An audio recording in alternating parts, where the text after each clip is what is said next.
Upcoming OTT release dates confirm చేసుకున్న movies list.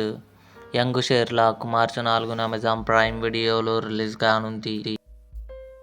Granny మార్చి 6న సన్నెక్స్ట్ ఓటీటీలో release కానుంది. అనగనగా ఆస్ట్రేలియాలో మార్చి 6న ఆహాలో రిలీజ్ కానుంది.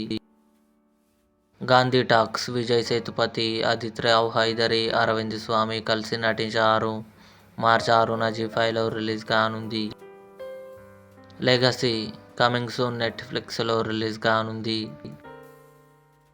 మేడ్ ఇన్ కొరియా మార్చి 12న నెట్ఫ్లిక్స్లో రిలీజ్ కానుంది. ఓం శాంతి శాంతి శాంతి తరుణ్ భాస్కర్, ఈషా రెబ్బా కలిసి నటించారు. మార్చి 4న ఆహాలో రిలీజ్ కానుంది. రిసార్ట్ మార్చి 13న జియో హాట్స్టార్లో రిలీజ్ కానుంది. హార్ట్ బీట్ సీజన్ 3 జూన్ 25న జియో హాట్స్టార్లో రిలీజ్ కానుంది. ఇవి upcoming OTT release dates confirm చేసుకున్న మూవీస్. ఈ వీడియో మీకు నచ్చినట్లయితే లైక్ చేయండి, షేర్ చేయండి, మా ఛానల్ని సబ్స్క్రైబ్ చేసుకోండి.